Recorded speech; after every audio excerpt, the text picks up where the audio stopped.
পঞ্চম পরিচ্ছেদ শ্রী নিত্যানন্দ তত্ত্ব নিরূপণ। এই পরিচ্ছেদে মূলত শ্রী নিত্যানন্দ প্রভুর মহিমা বর্ণিত হয়েছে।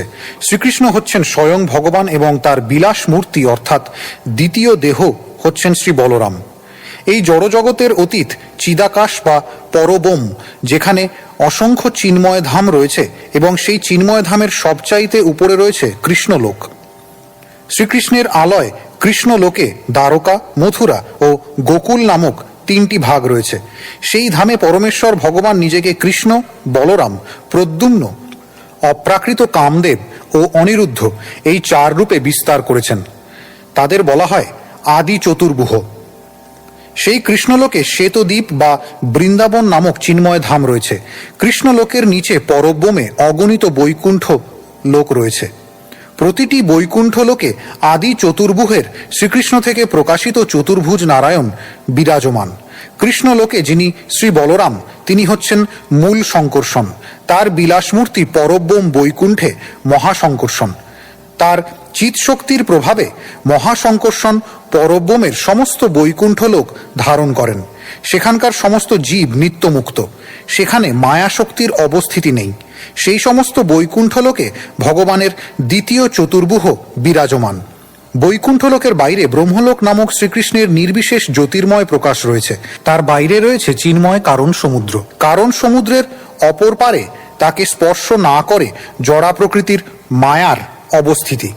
কারণ সমুদ্রে রয়েছেন মূল সংকর্ষণের অংশরূপ আদি পুরুষাবতার মহাবিষ্ণু।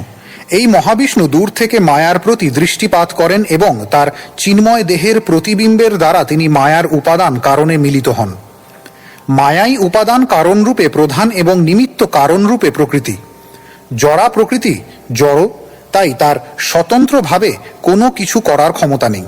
মহাবিষ্ণুর দৃষ্টিপাতের ফলে তার শক্তির দ্বারা আবিষ্ট হয়ে তিনি জড় জগৎকে প্রকাশ করেন। তাই জড়া প্রকৃতি জড় জগতের প্রকাশের প্রধান কারণ নয়। পক্ষান্তরে মায়ার প্রতি মহাবিষ্ণুর চিন্ময় দৃষ্টিপাতই জড় জগতের প্রকাশের কারণ। সেই কারণদকশায়ী মহাবিষ্ণুই সমস্ত জীবের উৎস গর্ভদকশায়ী বিষ্ণুরূপে প্রতিটি ব্রহ্মাণ্ডে প্রবিষ্ট হন। গর্ভদকশায়ী বিষ্ণু থেকে ক্ষীরদকশায়ী বিষ্ণু বিস্তার লাভ করেন এবং তিনিই হচ্ছেন সর্বভূতে বিরাজমান পরমাত্মা। গর্ভদকশায়ী বিষ্ণু প্রতিটি ব্রহ্মাণ্ডে এক একটি বৈকুণ্ঠ প্রকাশ করে তাতে বিষ্ণু, পরমাত্মা, ঈশ্বর প্রভৃতি রূপে বিরাজমান। গর্ভদকশায়ী বিষ্ণু ব্রহ্মাণ্ডের জলাংশে শয়ন করে ব্রহ্মাণ্ডের প্রথম সৃষ্ট জীব ব্রহ্মাকে প্রকাশ করেন। তারই এক অংশকে বিরাট রূপে কল্পনা করা হয়। প্রত্যেক ব্রহ্মাণ্ডে ক্ষীর সমুদ্রের মধ্যে শ্বেতদ্বীপ নামে একটি করে দ্বীপ রয়েছে, যেখানে শ্রীবিষ্ণু অবস্থান করেন। তাই এই পরিচ্ছেদে দুটি শ্বেত দ্বীপের বর্ণনা করা হয়েছে, একটি কৃষ্ণলোকে এবং অন্যটি প্রত্যেক ব্রহ্মাণ্ডের ক্ষীর সমুদ্রে। কৃষ্ণলোকের শ্বেত দ্বীপ বৃন্দাবন ধাম থেকে অভিন্ন, যেখানে শ্রীকৃষ্ণ স্বয়ং আবির্ভূত হয়ে তার প্রেমময়ী লীলাবিলাস করেন। প্রত্যেক ব্রহ্মাণ্ডের অন্তর্গত শ্বেত দ্বীপে ভগবানের শেষ মূর্তি ছত্র, পাদুকা, শয্যা, উপাধান, বসন, আবাস, যজ্ঞসূত্র, সিংহাসন প্রভৃতি রূপে শ্রীকৃষ্ণের সেবা করেন। কৃষ্ণলোকে বলদেবী হচ্ছেন শ্রী নিত্যানন্দ প্রভু। তাই নিত্যানন্দ প্রভু হচ্ছেন মূল সংকর্ষণ। পরব্রমে মহাসংকর্ষণ এবং তার পুরুষাবতারেরা শ্রী নিত্যানন্দ প্রভুর অংশ ও কলা। এই পরিচ্ছেদে গ্রন্থকার তার গৃহত্যাগ করে বৃন্দাবন যাত্রার ইতিহাস এবং সেখানে তার সর্বতোভাবে সিদ্ধি লাভের কথা বর্ণনা করেছেন। সেখান থেকে জানা যায় যে তার পূর্ব নিবাস ছিল কাটোয়া জেলার নৈহাটির নিকটবর্তী ঝামটপুর গ্রামে। শ্রী মন্নিত্যানন্দ প্রভুর এক মহান ভক্ত শ্রীমিনকেতন রামদাসকে কৃষ্ণদাস কবিরাজের ভ্রাতা তার বাড়িতে নিমন্ত্রণ করেন, কিন্তু গুণর্নাব মিশ্র নামক জনৈক পূজারীর প্রতি তিনি অসন্তুষ্ট হন। শ্রী মন্নিত্যানন্দ প্রভুর মাহাত্ম্য বুঝতে না পেরে কৃষ্ণদাস কবিরাজ গোস্বামীর ভ্রাতা সেই পূজারীর পক্ষ অবলম্বন করেন। তাই মিনকেতন রামদাস দুঃখিত হয়ে তার বংশী ভেঙে সেখান থেকে চলে যান। তাতে কৃষ্ণদাস কবিরাজ গোস্বামীর ভ্রাতার সর্বনাশ হয়। সেই রাত্রে শ্রী মন্নিত্যানন্দ প্রভু কৃষ্ণদাস কবিরাজ গোস্বামীর প্রতি করুণা প্রদর্শন করে স্বপ্নে আবির্ভূত হন এবং পরের দিনই বৃন্দাবনের উদ্দেশ্যে যাত্রা করতে তাকে নির্দেশ দেন। আমি অনন্ত ও অদ্ভুত ঐশ্বর্য সমন্বিত পরমেশ্বর ভগবান শ্রী নিত্যানন্দ প্রভুকে বন্দনা করি। তার ইচ্ছার প্রভাবে মূর্খ লোকেরাও তার স্বরূপ নিরূপণ করতে পারে। শ্রী চৈতন্য মহাপ্রভুর জয় হোক, শ্রী নিত্যানন্দ প্রভুর জয় হোক, শ্রী অদ্বৈত চন্দ্রের জয় হোক সমস্ত গৌর ভক্তবৃন্দের। সেই আদিপুরুষ ভগবান শ্রীকৃষ্ণ নবদ্বীপে শ্রী চৈতন্য চন্দ্ররূপে আবির্ভূত হয়েছেন এবং তার সঙ্গে শ্রী নিত্যানন্দ প্রভুরূপে শ্রী বলরাম আবির্ভূত হয়েছেন। 6টি শ্লোকে আমি শ্রীকৃষ্ণ চৈতন্য মহাপ্রভুর মহিমা বর্ণনা করেছি। এখন 5টি শ্লোকে আমি শ্রী নিত্যানন্দ প্রভুর তত্ত্ব বর্ণনা করব। পরমেশ্বর ভগবান শ্রীকৃষ্ণ হচ্ছেন সমস্ত অবতারের অবতারী। শ্রী বলরাম হচ্ছেন তার দ্বিতীয় দেহ। তাদের দুজনের স্বরূপ একই, কেবল তাদের দেহ ভিন্ন। শ্রী বলরাম হচ্ছেন কৃষ্ণের প্রথম কায়বুহ এবং তিনি শ্রীকৃষ্ণকে তার লীলায় সহায়তা করেন। সংকর্ষণ কারণদকশায়ী বিষ্ণু, গর্ভদকশায়ী বিষ্ণু, ক্ষীরদকশায়ী বিষ্ণু এবং শেষনাগ যার অংশ ও কলা, সেই শ্রীনিত্যানন্দ রাম আমার আশ্রয় হন।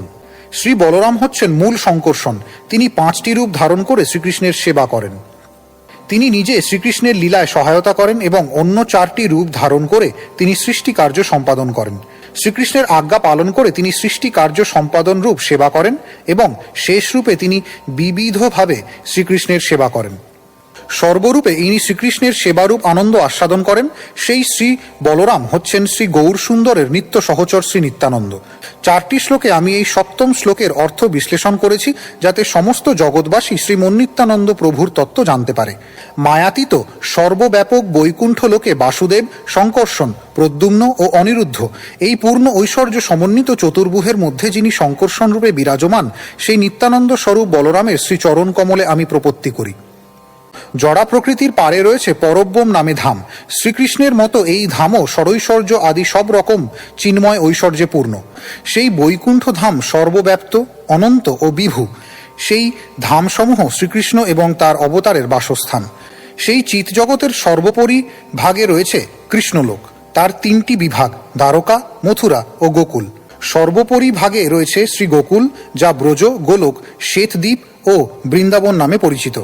শ্রীকৃষ্ণের অপ্রাকৃত তনুর মতো গোলক সর্বব্যাপ্ত, অনন্ত ও বিভু। তা কোনো রকম নিয়মের গণ্ডির মধ্যে আবদ্ধ না থেকে উপরে ও নিচে উভয় দিকেই বিস্তৃত। শ্রীকৃষ্ণের ইচ্ছায় সেই চিন্ময় ব্রজধাম এই জড় ব্রহ্মাণ্ডে প্রকাশিত হয়েও একই স্বরূপে বিরাজমান। এই জড়জগতে প্রকাশিত ব্রজের ভূমিও চিন্তামণি এবং বন কল্পবৃক্ষময়, কিন্তু চর্মচক্ষে তা জড়জগতের যে কোনো স্থানের মতো একটি স্থান বলে মনে হয়। তার স্বরূপ প্রকাশ প্রেম নেত্রে দৃষ্ট হয়, যেখানে পরমেশ্বর ভগবান শ্রীকৃষ্ণ তার গোপ সখা ও গোপ সখীদের সঙ্গে নিত্য লীলাবিলাস করেন। যিনি লক্ষ লক্ষ কল্পবৃক্ষ দ্বারা আবৃত, চিন্তামণির দ্বারা রচিত স্থানে সমস্ত বাসনা পূর্ণকারী সুরভি গাভীদের পালন করছেন এবং যিনি নিরন্তর শত শত লক্ষ্মী দেবীর দ্বারা সম্ভ্রম সহকারে সেবিত হচ্ছেন, সেই আদিপুরুষ গোবিন্দকে আমি ভজনা করি। মথুরা ও দ্বারকায় তার চতুর্ভুহ রূপ বিস্তার করে তিনি বিবিধ লীলাবিলাস করেন। বাসুদেব, সংকর্ষণ, প্রদ্যুম্ন ও অনিরুদ্ধ হচ্ছেন আদি চতুর্ভুহ, যাদের থেকে অন্য সমস্ত চতুর্ভুহ প্রকাশিত হয়েছেন। তারা সকলেই বিশুদ্ধ ও চিন্ময়। দ্বারকা, মথুরা ও গোকুল এই 3টি লোকেই কেবল লীলাময় শ্রীকৃষ্ণ তার অন্তরঙ্গ পার্শ্বদের নিয়ে অনন্ত লীলাবিলাস করেন। চিদাকাশে বৈকুণ্ঠ লোকে পরমেশ্বর ভগবান নারায়ণ রূপে প্রকাশিত হয়ে বিবিধ লীলাবিলাস করেন। শ্রীকৃষ্ণের স্বরূপ বিগ্রহ দ্বিভুজ, কিন্তু নারায়ণ রূপে তিনি চতুর্ভুজ। শ্রীনারায়ণ তার 4টি হাতে শঙ্খচক্র, গদা ও পদ্ম ধারণ করেন এবং তিনি মহা ঐশ্বর্যমণ্ডিত। শ্রী, ভূ ও নীলা শক্তি নিরন্তর তার শ্রীপাদপদ্মের সেবা করেন। যদিও লীলাবিলাস করাই তার একমাত্র ধর্ম, তবুও অধঃপতিত জীবদের প্রতি তার কৃপার প্রভাবে তিনি আরেকটি কর্ম করেন। শালক্য, সামীপ্য, সাষ্ঠী ও সারূপ্য এই 4 প্রকার মুক্তি দান করে তিনি অধঃপতিত জীবদের উদ্ধার করেন। যারা ব্রহ্ম শাশুজ্য মুক্তি লাভ করেন তারা বৈকুণ্ঠ লোকে প্রবেশ করতে পারেন না। তাদের স্থিতি বৈকুণ্ঠের বাইরে। বৈকুণ্ঠ লোকের বাইরে রয়েছে এক জ্যোতির্ময় মণ্ডল, তা হচ্ছে শ্রীকৃষ্ণের পরম উজ্জ্বল অঙ্গপ্রভা। সেই স্থানকে বলা হয় সিদ্ধলোক এবং তা জড়া প্রকৃতির অতীত। তা চিৎস্বরূপ, তবে তাতে চিৎ শক্তির বৈচিত্র্য নেই। ঠিক যেমন সূর্যমণ্ডলের বাইরে রয়েছে নির্বিশেষ জ্যোতি, কিন্তু ভিতরে সূর্যের রথ, অশ্ব আদি সূর্যদেবের বিভিন্ন সবিশেষ বৈভব রয়েছে। ভগবানের প্রতি ভক্তির মাধ্যমে যেমন তার ধাম প্রাপ্ত হওয়া যায়, তেমনি অনেকেই কাম, দেশ, ভয় ও স্নেহের দ্বারা তার প্রতি মনকে আবিষ্ট করে এবং তাদের পাপকর্ম পরিত্যাগপূর্বক সেই গতি প্রাপ্ত হয়েছেন। শাস্ত্রে যে যে স্থানে পরমেশ্বর ভগবানের শত্রুদের এবং তার প্রতি প্রিয় ভক্তদের একত্ব প্রাপ্তির উল্লেখ রয়েছে, তা ব্রহ্ম ও শ্রীকৃষ্ণের একত্ব বিচার করে বলা হয়েছে মাত্র। সূর্য ও সূর্যকিরণের দৃষ্টান্তের মাধ্যমে তা বোঝা যেতে পারে, অর্থাৎ ব্রহ্ম সূর্যকিরণের মতো আর শ্রীকৃষ্ণ সূর্যের মতো। তেমনি পরব্রহ্মে নানা রকম চিৎশক্তির বিলাস হচ্ছে। নির্বিশেষ জ্যোতির প্রকাশ বৈকুণ্ঠ লোকের বাইরে। সেই নির্বিশেষ ব্রহ্ম কেবল পরমেশ্বর ভগবানের দেহনির্গত জ্যোতির্ময় রশ্মি। যারা সাযুজ্য মুক্তি লাভের উপযুক্ত, তারা সেই ব্রহ্মজ্যোতিতে লীন হয়ে যায়। অন্ধকারাচ্ছন্ন জড়জগতের পারে ব্রহ্মধাম রূপ সিদ্ধলোক রয়েছে। সেখানে সিদ্ধগণ ব্রহ্মসুখে মগ্ন হয়ে বিরাজ করেন। ভগবানের দ্বারা নিহত দৈত্যরাও সেই পদ প্রাপ্ত হন। সেই চিদাকাশে নারায়ণের চতুর্দিকে দ্বারকার চতুর্ভুহের দ্বিতীয় প্রকাশ অবস্থান করেন। বাসুদেব, শঙ্কর্ষণ, প্রদ্যুম্ন ও অনিরুদ্ধ হচ্ছেন দ্বিতীয় চতুর্ভুহ। তারা পূর্ণরূপে বিশুদ্ধ ও চিন্ময়। সে যেখানে মহাশঙ্কর্ষণ নামক বলরামের প্রকাশ, তিনি হচ্ছেন চিৎ শক্তির আশ্রয়। তিনি সমস্ত কারণের পরম কারণ। চিৎ শক্তির এক বিলাসের নাম বিশুদ্ধ সত্য। বৈকুণ্ঠাদি ধামসমূহ শুদ্ধ সত্যময়। সর্বিধ ঐশ্বর্য সর্বতভাবেই চিন্ময়। নিশ্চিতভাবে জেনে রাখুন যে সেই সব হচ্ছে শঙ্কর্ষণের বিভূতি। জীব নামক একটি তটস্থা শক্তি রয়েছে। মহাশঙ্কর্ষণ হচ্ছেন সমস্ত জীবের আশ্রয়। যার থেকে এই বিশ্ব সৃষ্টি হয়েছে এবং যার মধ্যে প্রলয় সব লীন হয়ে যাবে, সেই পুরুষের আশ্রয় হচ্ছেন শঙ্কর্ষণ। তিনি শঙ্কর্ষণ সব কিছুর আশ্রয়। তিনি সর্বতভাবে অদ্ভুত এবং অসীম ঐশ্বর্য সমন্বিত। এমনকি অনন্ত পর্যন্ত তার মহিমা বর্ণনা করতে পারেন না। সেই শঙ্কর্ষণ, যিনি হচ্ছেন জড়াতীত বিশুদ্ধ সত্য, তিনি সেই নিত্যানন্দ বলরামের অংশ প্রকাশ। আমি সংক্ষেপে অষ্টম শ্লোকের অর্থ বিবরণ করলাম। এখন মনোযোগ সহকারে আপনারা নবম শ্লোকের অর্থ শ্রবণ করুন। ব্রহ্মাণ্ড সমূহের আশ্রয়রূপ মায়াশক্তির অধীশ্বর, কারণ সমুদ্রে শায়িত আদি পুরুষ কারণোদকশায়ী বিষ্ণু, যার এক অংশ, সেই শ্রী নিত্যানন্দ রূপী বলরামের শ্রীচরণ কমলে আমি প্রপত্তি করি। বৈকুণ্ঠের বাইরে রয়েছে নির্বিশেষ ব্রহ্মজ্যোতি এবং তার বাইরে রয়েছে কারণ সমুদ্র। বৈকুণ্ঠকে বেষ্টন করে রয়েছে এক অনন্ত অপার জলধি। বৈকুণ্ঠের মাটি, জল, অগ্নি, বায়ু ও আকাশ সবই চিন্ময়। কোনো জড় উপাদান সেখানে নেই। সেই কারণ সমুদ্রের চিন্ময় জল জগতের পরম কারণ, যার একটি বিন্দু হচ্ছে পতিত পাবনী গঙ্গা। সেই কারণ সমুদ্রে শঙ্কর্ষণের এক অংশ শয়ন করেন। তিনি প্রথম পুরুষ, মহত্তত্ত্বের স্রষ্টা এবং জগতের কারণরূপে পরিচিত। তিনি আদ্য অবতার এবং মায়ার প্রতি দৃষ্টিপাত করেন। মায়াশক্তি কারণ সমুদ্রের বাইরে অবস্থিত। মায়া কারণ সমুদ্রকে স্পর্শ করতে পারে না। মায়ার দুই রকম অবস্থিতি রয়েছে। একটিকে বলা হয় প্রধান বা প্রকৃতি। তা জড় জগতের সমস্ত উপাদানগুলি সরবরাহ করে। যেহেতু প্রকৃতি নিষ্ক্রিয় ও অচেতন, তাই তা জড় জগতের কারণ হতে পারে না। কিন্তু কৃষ্ণ সেই জড় নিষ্ক্রিয় প্রকৃতিতে তার শক্তি সঞ্চার করে কৃপা করেন। শ্রীকৃষ্ণের শক্তির প্রভাবে প্রকৃতি গৌণ কারণ হয়, ঠিক যেমন অগ্নির শক্তির প্রভাবে লোহা আগুনের মতো হয়ে যায়। অতএব শ্রীকৃষ্ণ হচ্ছেন জগৎ সৃষ্টির মূল কারণ। প্রকৃতি অনেকটা ছাগলের গলস্তনের মতো, কেননা তা থেকে কখনো দুধ পাওয়া যায় না। প্রকৃতির মায়া অংশ হচ্ছে সৃষ্টির নিমিত্ত কারণ। তা প্রকৃত কারণ হতে পারে না, কেননা মূল কারণ হচ্ছেন শ্রীনারায়ণ। মাটির তৈরি ঘটের কারণ যেমন কুম্ভকার, তেমনি জড় জগতের সৃষ্টিকর্তা হচ্ছেন প্রথম পুরুষাবতার কারণার্ণবশায়ী বিষ্ণু। শ্রীকৃষ্ণ হচ্ছেন সৃষ্টিকর্তা এবং মায়া কেবল সৃষ্টি কার্যে তাকে সাহায্য করেন। ঠিক যেমন কুম্ভকারের চক্র এবং অন্য সমস্ত যন্ত্র ঘট তৈরির ব্যাপারে কুম্ভকারকে সাহায্য করে।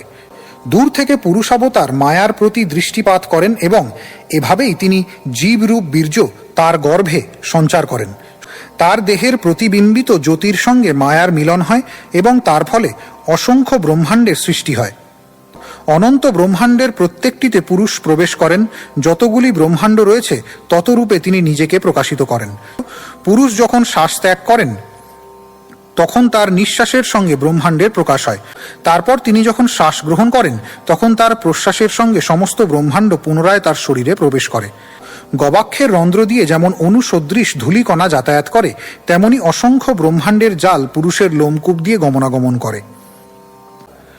ব্রহ্মা ও জগতের অন্যান্য পতিগণ যার লোমকূপ থেকে জন্মগ্রহণ করেন এবং তার এক নিঃশ্বাসকাল পর্যন্ত জীবিত থাকেন, সেই মহাবিষ্ণু যার অংশের অংশ, সেই আদিপুরুষ গোবিন্দকে আমি ভজনা করি। তাৎপর্য: প্রকৃতি মহৎ তত্ত্ব, অহংকার ও পঞ্চভূত নির্মিত আমার হাতের মাপের 7 বিঘত দীর্ঘ এই দেহের অন্তর্গত আমি বা কোথায়? আর সমস্ত ব্রহ্মাণ্ড পরমাণু রূপে যার লোম বিবরে পরিভ্রমণ করে, সেই রকম যে আপনি, সেই আপনার মহিমাই বা কোথায়?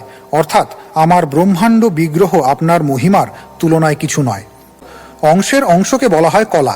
শ্রী বলরাম হচ্ছেন গোবিন্দের প্রতিমূর্তি। বলরামের একটি স্বরূপ হচ্ছেন শ্রী মহাশঙ্কর্ষণ এবং তার এক অংশ পুরুষাবতারকে কলা বা অংশের অংশ বলে গণনা করা হয়। যাকে আমরা কলা বলি তিনি হচ্ছেন মহাবিষ্ণু। তিনি হচ্ছেন মহাপুরুষ, যিনি অন্য সমস্ত পুরুষের উৎস এবং সর্বব্যাপ্ত। গর্ভদকশায়ী ও ক্ষীরদকশায়ী উভয়কেই বলা হয় পুরুষ। তারা হচ্ছেন সমস্ত ব্রহ্মাণ্ডের আশ্রয়, প্রথম পুরুষাবতার কারণদকশায়ী বিষ্ণুর অংশ। নিত্যধামে বিষ্ণুর 3টি রূপকে বলা হয় পুরুষ। প্রথম মহৎ তত্ত্বের স্রষ্টা কারণদকশায়ী মহাবিষ্ণু, দ্বিতীয় গর্ভদকশায়ী যিনি প্রতিটি ব্রহ্মাণ্ডে অবস্থান করেন, এবং তৃতীয় ক্ষীরদকশায়ী বিষ্ণু, যিনি প্রতিটি জীবের অন্তর্যামী পরমাত্মা। এই 3টি তত্ত্ব জানতে পারলে জড় জগতের বন্ধন থেকে মুক্ত হওয়া যায়। যদিও কারণদকশায়ী বিষ্ণুকে শ্রীকৃষ্ণের কলা বলা হয়, তবুও তিনি হচ্ছেন মৎস্য, কূর্ম ও অন্যান্য অবতারদের অবতারী। ভগবানের এই সমস্ত অবতারেরা হচ্ছেন পুরুষ অবতারের অংশ অথবা কলা, কিন্তু শ্রীকৃষ্ণ হচ্ছেন স্বয়ং পরমেশ্বর ভগবান। ইন্দ্রের শত্রুদের দ্বারা বিশ্ব যখন প্রপীড়িত হয়, তখন ভগবান তার অংশ কলার দ্বারা যুগে যুগে বিশ্বকে রক্ষা করেন। সেই পুরুষ কারণদকশায়ী বিষ্ণু হচ্ছেন সৃষ্টি, স্থিতি ও প্রলয়ের কর্তা।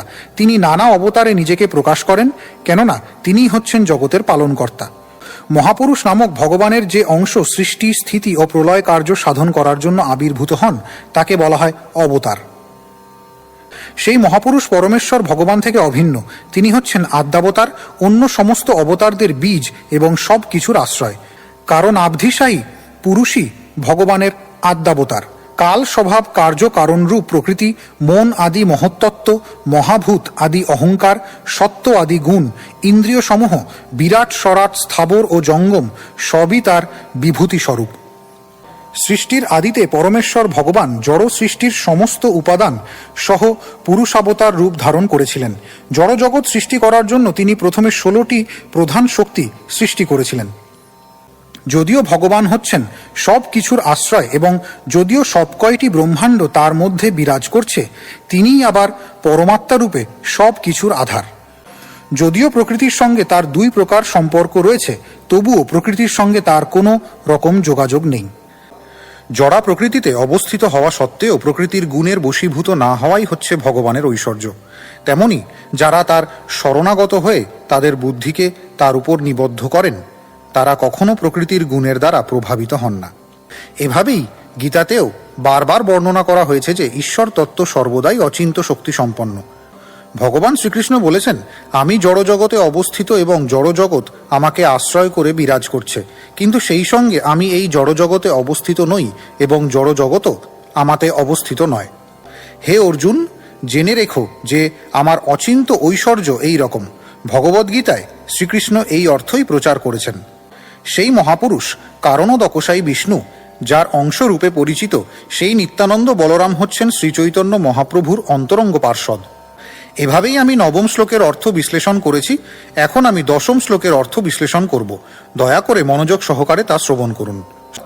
যার নাভিপদ্মের নাল লোকস্রষ্টা ব্রহ্মার সুতিকাধাম এবং লোকসমূহের বিশ্রাম স্থান, সেই গর্ভদকশায়ী বিষ্ণু যার অংশের অংশ, সেই নিত্যানন্দ রামকে আমি সশ্রদ্ধ প্রণতি নিবেদন করি। অনন্ত ব্রহ্মাণ্ড সৃজন করে প্রথম পুরুষাবতার গর্ভদকশায়ী বিষ্ণুরূপে প্রতিটি ব্রহ্মাণ্ডের মধ্যে প্রবেশ করেন। ব্রহ্মাণ্ডে প্রবেশ করে তিনি দেখলেন সবকিছুই অন্ধকারাচ্ছন্ন এবং সেখানে থাকবার মতো কোনো স্থান নেই। তখন তিনি বিবেচনা করলেন। তখন তিনি তার দেহের স্বেদ জল সৃষ্টি করলেন এবং সেই জলে ব্রহ্মাণ্ডের অর্ধভাগ পূর্ণ করলেন। ব্রহ্মাণ্ডের আয়তন হচ্ছে 50 কোটি যোজন। তার দৈর্ঘ্য ও প্রস্থ এক সমান। ব্রহ্মাণ্ডের অর্ধভাগ জলে পূর্ণ করে তিনি সেখানে তার নিজের আবাসস্থল তৈরি করলেন এবং বাকি অর্ধাংশে 14 ভুবন সৃষ্টি করলেন। সেখানে তিনি তার নিজধাম বৈকুণ্ঠ প্রকাশ করলেন এবং শেষ শয্যায় জলে শয়ন করলেন। সেখানে তিনি অনন্ত শয্যায় শয়ন করলেন।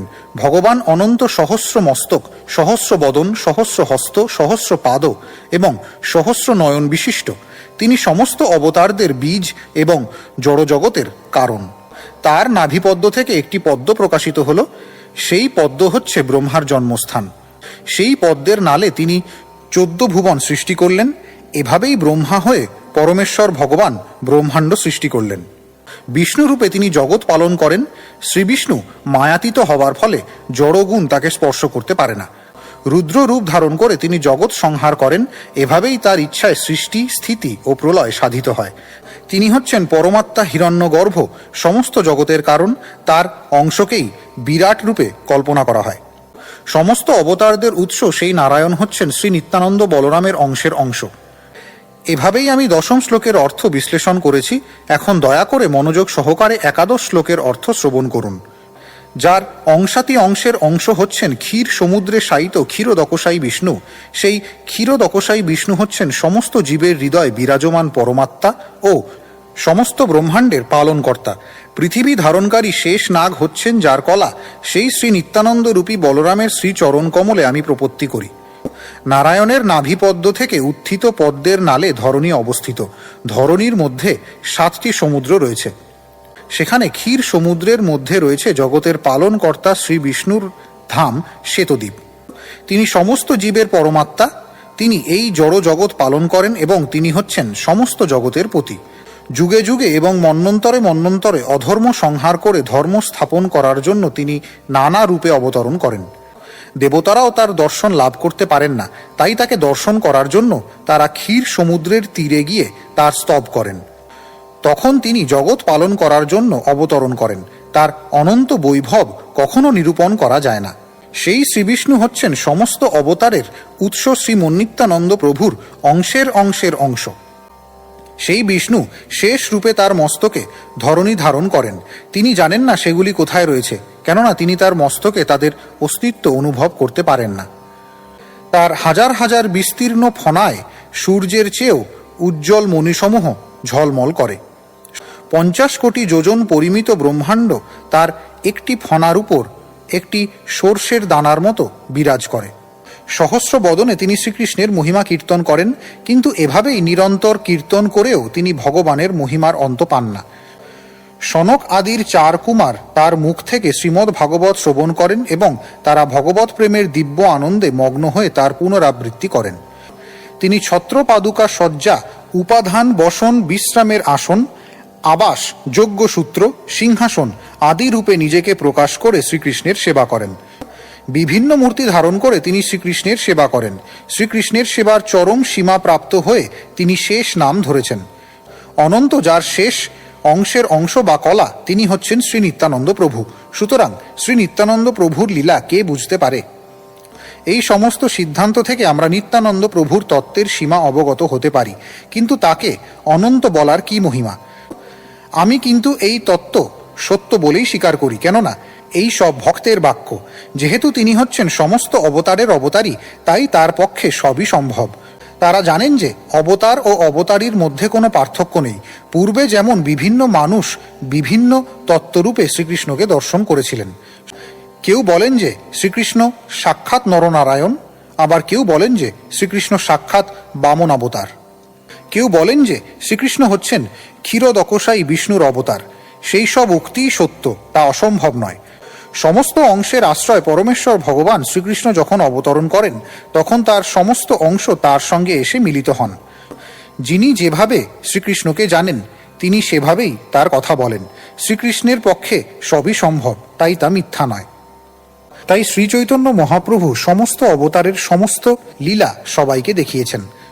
এভাবেই শ্রী নিত্যানন্দ প্রভুর অনন্ত প্রকাশ রয়েছে। সেই অপ্রাকৃত ভাবের আবেগে তিনি বলেন যে তিনি হচ্ছেন শ্রী চৈতন্যের দাস। কখনো গুরু রূপে, কখনো সখা রূপে এবং কখনো ভৃত্য রূপে তিনি শ্রী চৈতন্য মহাপ্রভুর সেবা করেন। ঠিক যেভাবে বলরাম পূর্বে ব্রজে এই তিনভাবে শ্রীকৃষ্ণের সঙ্গে লীলা খেলা করেছিলেন। বৃষ হয়ে কখনো শ্রী বলরাম মাথা দিয়ে শ্রীকৃষ্ণের সঙ্গে লড়াই করেন, কখনো শ্রীকৃষ্ণ বলরামের পাদ সম্বাহন করেন। তিনি নিজেকে ভৃত্য বলে মনে করেন এবং শ্রীকৃষ্ণকে প্রভু বলে জানেন। এভাবেই তিনি নিজেকে শ্রীকৃষ্ণের কলার কলা বলে মনে করেন। সাধারণ বালকদের মতো তারা দুই ভাই বৃষের মতো গর্জন করতে করতে পরস্পরের সঙ্গে যুদ্ধ করতেন এবং কখনো তারা বিভিন্ন পশুদের ডাকের অনুকরণ করতেন। কখনো কখনো শ্রীকৃষ্ণের জ্যেষ্ঠ ভ্রাতা বলরাম খেলতে খেলতে পরিশ্রান্ত হয়ে যখন কোনো গোপ বালকের কোলে মাথা রেখে শয়ন করতেন, তখন শ্রীকৃষ্ণ স্বয়ং তার পাদ সম্বাহন করে সেবা করতেন। এই মায়া কে এবং তিনি কোথা থেকে এসেছেন? ইনি কি দৈবী, মানুষী না আসুরী? তিনি নিশ্চয়ই আমার প্রভু শ্রীকৃষ্ণের মায়াশক্তি, কেননা তিনি ছাড়া আর কে আমাকে বিমোহিত করতে পারেন? সমস্ত বিশ্ব ব্রহ্মাণ্ডের পালনকর্তারা সমস্ত তীর্থের তীর্থস্বরূপ, যার পদরজ তাদের মুকুট শোভিত মস্তকে ধারণ করেন এবং ব্রহ্মা, শিব, আমি বলদেব ও লক্ষ্মী আমরা কেউ অংশ কেউ অংশের অংশরূপে যার পদরজ চিরকাল মস্তকে ধারণ করি, তার কাছে সামান্য রাজ সিংহাসনের কি মাহাত্ম্য! একমাত্র শ্রীকৃষ্ণই হচ্ছেন পরম ঈশ্বর এবং অন্য সকলেই তার সেবক। তিনি যেভাবে নির্দেশ দেন তারা সেভাবেই নৃত্য করেন। এভাবেই শ্রীচৈতন্য মহাপ্রভু হচ্ছেন একমাত্র নিয়ন্তা, অন্য সকলে তার পার্ষদ অথবা ভৃত্য। তার গুরুবর্গ নিত্যানন্দ প্রভু, অদ্বৈত আচার্য প্রভু, শ্রীবাস ঠাকুর এবং অন্যান্য সমস্ত ভক্তবৃন্দ তার কনিষ্ঠ, সমকক্ষ অথবা তার থেকে বড়, যারা তার লীলায় সহায়তা করছেন। তারা সকলেই তার পার্ষদ। তাদের নিয়ে শ্রী গৌরাঙ্গ মহাপ্রভু তার নিজের উদ্দেশ্য সাধন করেন। শ্রী অদ্বৈত আচার্য প্রভু ও শ্রী নিত্যানন্দ প্রভু হচ্ছেন ভগবানের দুটি অঙ্গ এবং তার প্রধান পার্ষদ। তাদের দুজনকে নিয়ে শ্রী চৈতন্য মহাপ্রভু বিভিন্নভাবে তার লীলাবিলাস করেন। শ্রী অদ্বৈত আচার্য প্রভু হচ্ছেন সাক্ষাৎ পরমেশ্বর ভগবান। যদিও শ্রী চৈতন্য মহাপ্রভু তাকে গুরু রূপে সম্মান করতেন, তবুও অদ্বৈত আচার্য হচ্ছেন তার ভৃত্য। অদ্বৈত আচার্য প্রভুর তত্ত্ব ভাষায় বর্ণনা করা যায় না। তিনি শ্রীকৃষ্ণকে অবতরণ করিয়ে সমস্ত জগৎ উদ্ধার করেছেন। শ্রী নিত্যানন্দ স্বরূপ পূর্বে লক্ষণ রূপে অবতীর্ণ হয়েছিলেন এবং কনিষ্ঠ ভ্রাতারূপে শ্রীরামচন্দ্রের সেবা করেছিলেন। শ্রীরামচন্দ্রের কার্যকলাপ ছিল দুঃখময়, কিন্তু লক্ষণ স্বতঃ প্রবৃত্ত হয়ে এই দুঃখ সহ্য করেছিলেন। ছোট ভাই বলে তিনি শ্রীরামচন্দ্রকে তার সংকল্প থেকে নিষেধ করতে পারেননি, তাই মনে দুঃখ পেলেও তিনি কোনো প্রতিবাদ করেননি। শ্রীকৃষ্ণ যখন অবতরণ করলেন, তখন তিনি বলরাম তার বড় ভাই রূপে তাকে নানা রকম সুখ আস্বাদন করাবার জন্য প্রাণ ভরে তার সেবা করেছিলেন। শ্রীরাম ও শ্রী লক্ষণ হচ্ছেন যথাক্রমে শ্রীকৃষ্ণ ও বলরামের অংশবিশেষ। শ্রীকৃষ্ণের ও বলরামের অবতারে তারা দুজন তাদের দেহে প্রবিষ্ট হন। কৃষ্ণ ও বলরাম কনিষ্ঠ জ্যেষ্ঠ রূপে প্রকাশিত হন, কিন্তু শাস্ত্রে বর্ণনা করা হয়েছে যে তারা হচ্ছেন পরমেশ্বর ভগবান এবং তার প্রকাশ। কলা বিভাগে রামাদি মূর্তিতে ভগবান জগতে নানা অবতার প্রকাশ করেছিলেন, কিন্তু যে পরম পুরুষ স্বয়ং কৃষ্ণ রূপে প্রকট হন, সেই আদিপুরুষ গোবিন্দকে আমি ভজনা করি। শ্রী চৈতন্য হচ্ছেন শ্রীকৃষ্ণ এবং শ্রী নিত্যানন্দ হচ্ছেন শ্রী বলরাম। শ্রী নিত্যানন্দ শ্রী চৈতন্য মহাপ্রভুর সমস্ত ইচ্ছা পূর্ণ করেন। শ্রী নিত্যানন্দ প্রভুর মহিমারূপ সমুদ্র, অনন্ত ও অপার। তার কৃপাতেই কেবল আমি তার এক বিন্দু স্পর্শ করতে পারি। তার কৃপার আরেকটি মহিমা দয়া করে শ্রবণ করুন। তিনি অধম জীবকে সর্বোচ্চ স্তরে উন্নীত করলেন। এই সমস্ত কথা প্রকাশ করা উচিত নয়, কেননা এগুলি হচ্ছে বেদের গুহ্যতম তত্ত্ব। তবুও তিনি যে জীবকে কিভাবে কৃপা করে গিয়েছেন, সেই কথা প্রকাশ করার জন্য আমাকে এই সমস্ত কথা বলতে হচ্ছে। হে নিত্যানন্দ প্রভু, গভীর আনন্দে আত্মহারা হয়ে আমি তোমার কৃপার কথা লিখছি। দয়া করে আমার অপরাধ তুমি ক্ষমা করো। শ্রী মীনকেতন রামদাস নামক শ্রী নিত্যানন্দ প্রভুর একজন সেবক ছিলেন, যিনি ছিলেন ভগবত প্রেমের আধার স্বরূপ। শ্লোক 162। আমার আলোয় অহরাত্র সংকীর্তন, তাহাতে আইলা তেহ পায়া নিমন্ত্রণ। আমার গৃহে দিবারাত্রি সংকীর্তন হচ্ছিল এবং তাই নিমন্ত্রিত হয়ে তিনি সেখানে এসেছিলেন। মহাপ্রেমে মগ্ন হয়ে তিনি আমার অঙ্গনে এসে বসলেন এবং সমস্ত বৈষ্ণব তার শ্রীচরণ বন্দনা করলেন। তাকে প্রণাম করতে গেলে ভগবৎ প্রেমের আনন্দে তিনি কখনো কাঁধে চড়লেন, কাউকে আবার তার বংশী দিয়ে আঘাত করলেন, অথবা কাউকে চাপড় মারলেন। মীনকেতন রামদাসের নয়ন দর্শনে দর্শকের চক্ষু দিয়ে আপনা থেকেই প্রেমাশ্রু নির্গত হতে থাকে, কেননা মীনকেতন রামদাসের নয়ন যুগল দিয়ে প্রবল ধারায় প্রেমাশ্রু বর্ষিত হচ্ছিল। কখনো তার দেহের কোনো অঙ্গে কদম্ব ফুলের মতো পুলক প্রকাশিত হচ্ছিল, কখনো তার দেহের কোনো অঙ্গ স্তম্ভিত হচ্ছিল এবং অন্য কোনো অঙ্গ কম্পিত হচ্ছিল। তিনি যখন শ্রী নিত্যানন্দ প্রভুর নাম নিয়ে হুঙ্কার করছিলেন, তখন তার চারপাশের মানুষের হৃদয় বিস্ময় চমৎকৃত হচ্ছিল। গুণার্ণব মিশ্র নামক এক ব্রাহ্মণ ভগবানের শ্রী বিগ্রহের সেবা করছিলেন। মীনকেতন রামদাস যখন অঙ্গনে বসেছিলেন, তখন সেই ব্রাহ্মণ সেখানে এসে তাকে সম্মান প্রদর্শন করলেন না। তা দেখে মীনকেতন রামদাস ক্রুদ্ধ হয়ে বললেন, এখানে আমি দ্বিতীয় রোমহর্ষণ সুতকে দেখেছি, যে বলরামকে দর্শন করে উঠে দাঁড়িয়ে শ্রদ্ধা প্রদর্শন করেনি। এই বলে তিনি প্রাণ ভরে নৃত্য ও কীর্তন করতে লাগলেন, কিন্তু সেই ব্রাহ্মণ ক্রুদ্ধ হলেন না, কেননা তিনি তখন শ্রীকৃষ্ণের সেবা করছিলেন। উৎসব শেষে মীনকেতন রামদাস যখন সকলকে আশীর্বাদ করে চলে গেলেন, তখন আমার ভাইয়ের সঙ্গে তার কিছু কথা কাটাকাটি হয়। শ্রীচৈতন্য মহাপ্রভুর প্রতি আমার ভাইয়ের দৃঢ় বিশ্বাস ছিল, কিন্তু নিত্যানন্দ প্রভুর প্রতি তার তেমন বিশ্বাস ছিল না। তা জেনে রামদাস অন্তরে ব্যথিত হয়েছিলেন। সেই জন্য আমি আমার ভাইকে ভর্ৎসনা করেছিলাম। আমি তাকে বলেছিলাম, সেই দুই ভাইয়ের তনু এক, তাদের প্রকাশ অভিন্ন। তুমি যদি নিত্যানন্দ প্রভুকে না মানো, তাহলে তোমার সর্বনাশ হবে। তুমি যদি তাদের একজনকে বিশ্বাস করো কিন্তু অন্যজনকে সম্মান না করো, তাহলে তোমার সেই প্রমাণ অর্ধ কুক্কুটি ন্যায়ের মতো। একজনকে মেনে অপরজনকে না মেনে ভণ্ড হওয়ার থেকে দুজনকেই না মেনে পাষণ্ড হওয়া শ্রেয়। ক্রুদ্ধ হয়ে রামদাস তার বংশী ভেঙে সেখান থেকে চলে গেলেন এবং তখন আমার ভাইয়ের সর্বনাশ হলো। এভাবেই আমি শ্রী নিত্যানন্দ প্রভুর সেবকের প্রভাব বর্ণনা করলাম। এখন আমি তার দয়ার স্বভাব বর্ণনা করব। আমার ভাইকে আমি ভর্ৎসনা করে সেই গুণের প্রভাবে সেই রাত্রে শ্রী নিত্যানন্দ প্রভু স্বপ্নে আমাকে দর্শন দিলেন। নৈহাটির কাছে ঝামটপুর নামক গ্রামে স্বপ্নে শ্রী নিত্যানন্দ প্রভু আমাকে দর্শন দিলেন। দণ্ডবৎ প্রণতি নিবেদন করে আমি তার পায়ে পড়লাম এবং তখন তিনি তার শ্রী পাদপদ্ম আমার মাথার উপর রাখলেন।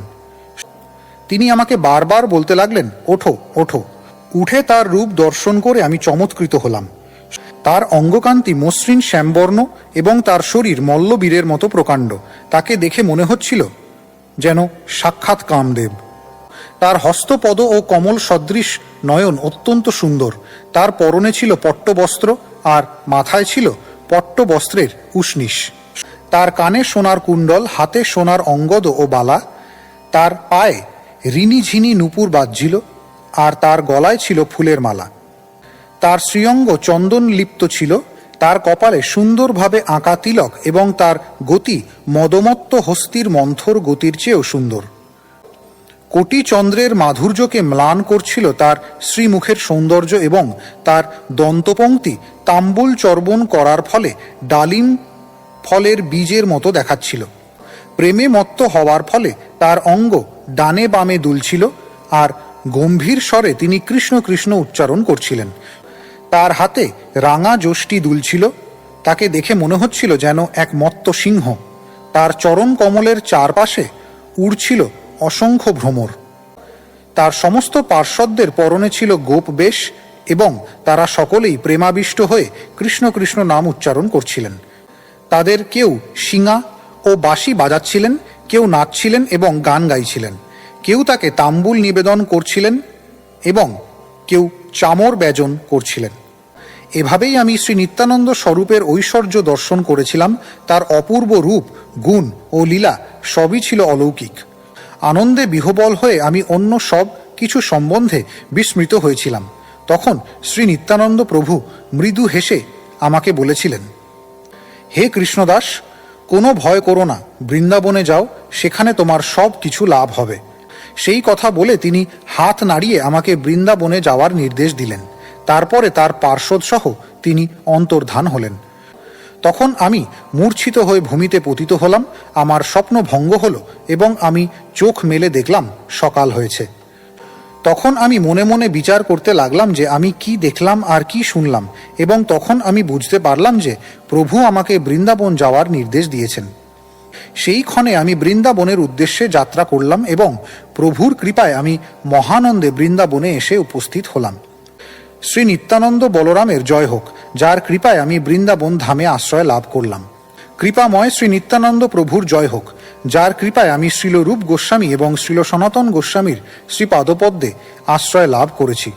তার কৃপায় আমি শ্রীল রঘুনাথ দাস গোস্বামী এবং শ্রীল স্বরূপ দামোদর গোস্বামীর আশ্রয় লাভ করেছি।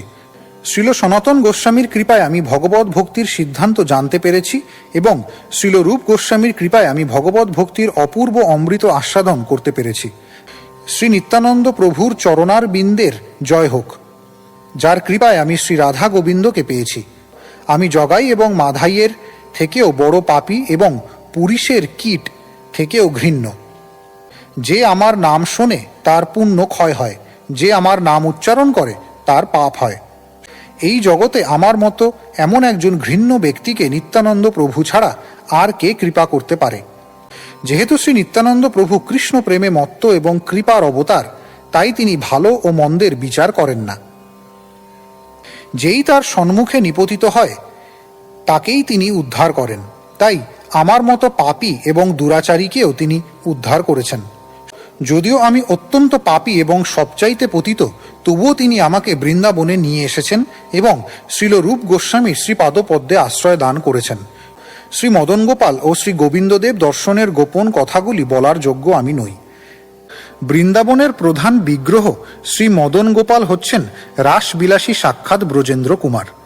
শ্রীমতী রাধারানী, শ্রী ললিতা প্রমুখ ব্রজ গোপিকাদের সঙ্গে তিনি রাস নৃত্য বিলাস করেন।